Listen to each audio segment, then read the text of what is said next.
to begin this process, let's come up to the front of your yoga mat. For ragdoll forward fold, take your feet to the outer edges of your mat.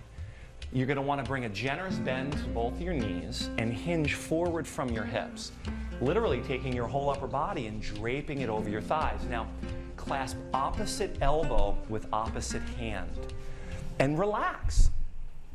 Ragdoll forward fold allows the lower back, the middle back, and the upper back to release. You want to feel gravity reclaiming your spine. Now, what I want all of you guys to remember is this organizing principle we call foundation first. So you lift up your 10 toes and you ground down your heels. Now notice what happened. All of you just leaned back. Did you feel that? Well, you're not really leaning back. What you're doing is now you're centered. When your body feels centered and grounded, it's going to release.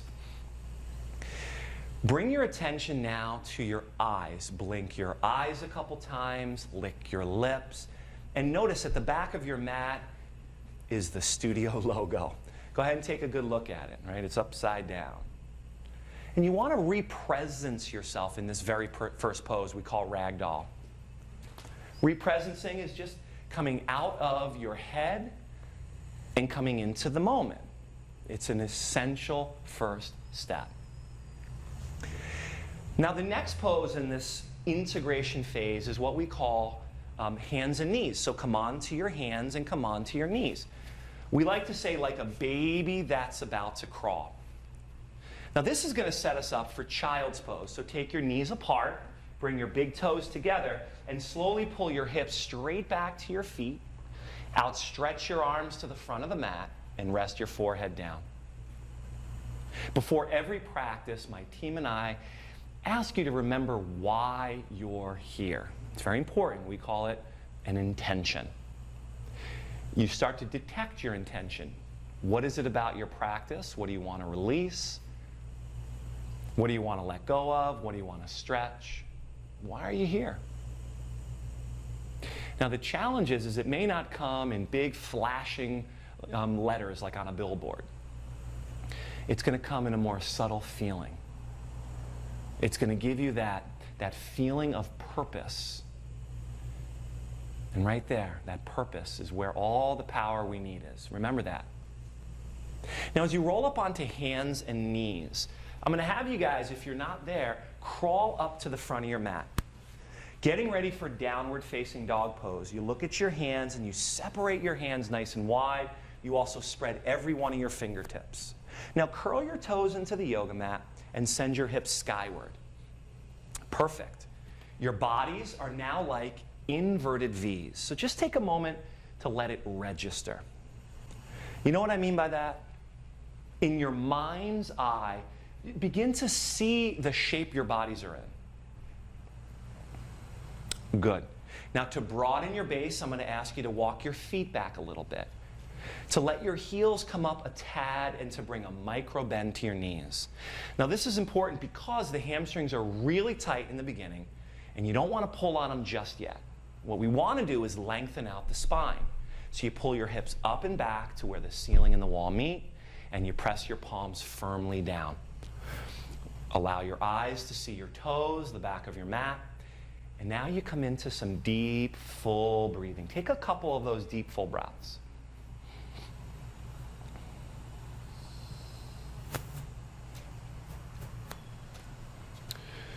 For high push-up position, please roll your shoulders out over your hands. And make some basic adjustments here. You've got your shoulders over your hands. You've got your balls of feet digging into the mat. Now, without taking your body's weight out of your arms, gently place your knees to the earth. Good. You're going to bend your elbows and slowly lower your bodies all the way to the yoga mat. Now, as soon as you hit the earth, you're going to lift your hands up an inch from where they are. You're going to lift your legs up an inch from where they are and lift up your chest. And just breathe here. Shifting your attention now to your lower back, to your middle back, right up here, right between your shoulder blades, and to your upper back. Beginning to enliven, to lengthen, and to strengthen your spine. Now lift everything up a little bit higher as you breathe in, then release everything as you breathe out. All right, now come on up onto your hands and knees. Curl your toes and push it straight back to downward facing dog pose. Well done, you guys. Now you're going to lift up your heels and take a big breath in. As you exhale, bend your knees a lot, look up at your hands and slowly walk to them. And what we'll do is come full circle into ragdoll forward fold again. Do you remember? You step your feet to the outer edges of your mat, you clasp opposite elbow with opposite hand, and you just heavy your bodies down. Now here in the second ragdoll of our integration phase, I want you to notice something. I want you to notice that we really haven't done much. But notice how much has already begun to open.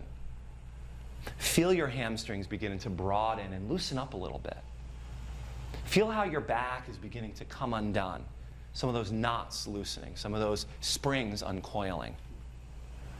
Notice when you allow your eyes to rest at the back of your mat, there may be a little bit more clarity there.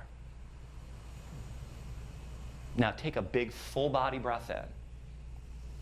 And as you exhale, you're going to release your hands and heel toe your feet together. Now this is really important that you heel toe them all the way together.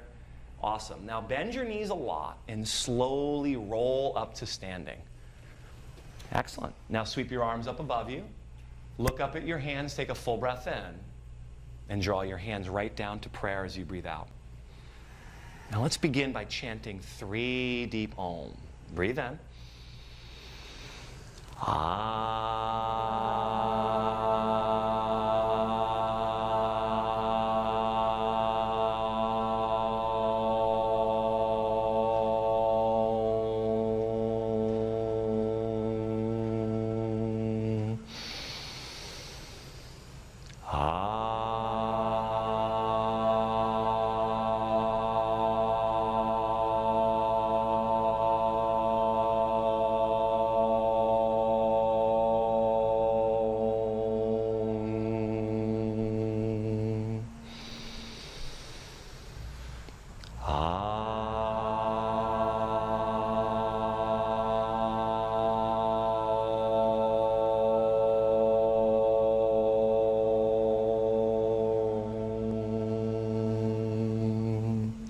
Now rest your thumbs to your eyebrow center, my friends. Lift up your hearts.